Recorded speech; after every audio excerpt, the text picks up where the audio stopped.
আপনাদেরকে বশীকরণের এমন একটি নকশা দিব যে নকশাটির মাধ্যমে আপনারা খুব সহজে তাকে বশ করতে পারবেন এবং এই বশীকরণের কাজটি করার জন্য শুধু তার নাম এবং তার পিতামাতার নাম থাকলেই যথেষ্ট, অন্য কোনো কিছু লাগবে না। অর্থাৎ আপনি নাম দিয়েই এই নকশাটির মাধ্যমে তাকে বশ করতে পারবেন এবং বশীকরণ করতে পারবেন।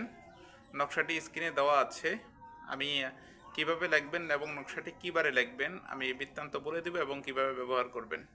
সুতরাং ভিডিওটা আপনাদের জন্য খুবই গুরুত্বপূর্ণ। ভিডিওটা না টেনে একটু শেষ পর্যন্ত দেখবেন।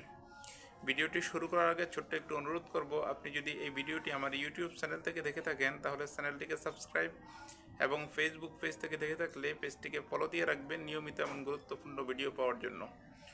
চলুন তাহলে ভিডিওর মেইন আলোচনায় আসতে পারি।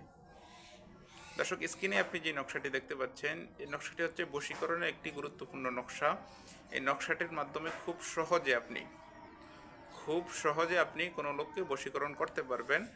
এটা খুব সহজেই, শুধু নকশাটি যেভাবে আছে এইভাবেই আপনি যে কোনো একটি লাল কালি দ্বারা নকশাটিকে লিখবেন এবং নিচে দেখবেন আপনার নামের জায়গায় যেটা ওখানে আপনার নাম, সামনে আপনার বাবার নাম, অর্থাৎ আপনার নামের সামনে আপনার বাবার নাম লিখবেন।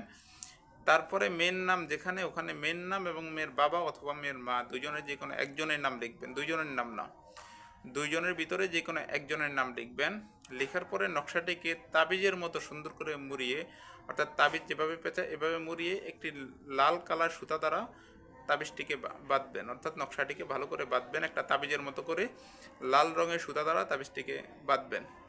বেঁধে মেয়ে যেই ঘরে বাস করে অথবা যেই পথ দিয়ে চলাফেরা করে বা যেই রাস্তা দিয়ে মেয়ে চলাফেরা করে ওই রাস্তায় হোক বা যেই পথে চলাফেরা করে ওই পথে হোক, নকশাটিকে সুন্দর করে মাটির নিচনে দাফন করে দিবেন। নকশাটি আপনার লিখতে হবে শনিবার অথবা মঙ্গলবার। আমি আবারও বলতেছি, নকশাটি লিখতে হবে শনিবার অথবা মঙ্গলবার। নকশাটি লেখার সময় আপনার মুখে মিষ্টি জাতীয় কোনো জিনিস রাখলে সবচেয়ে ভালো হবে, কারণ মিষ্টি জাতীয় জিনিস যদি আপনি মুখে রেখে আপনি যদি বশীকরণের কোনো নকশা লিখেন এতে তাবিজের গুণগত মান ভালো থাকে।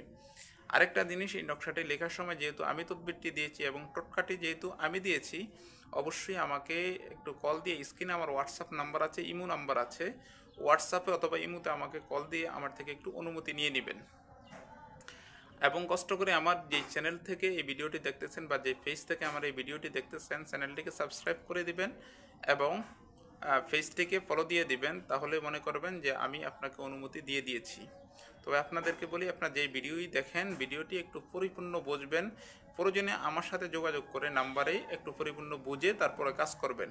আপনি যদি পরিপূর্ণ বুঝে কাজ করেন এবং বুঝে শুনে কাজ করেন 100% আপনার কাজ হবে। যেই নিয়মে বলছি এই নিয়মের সাথে কাজ করবেন।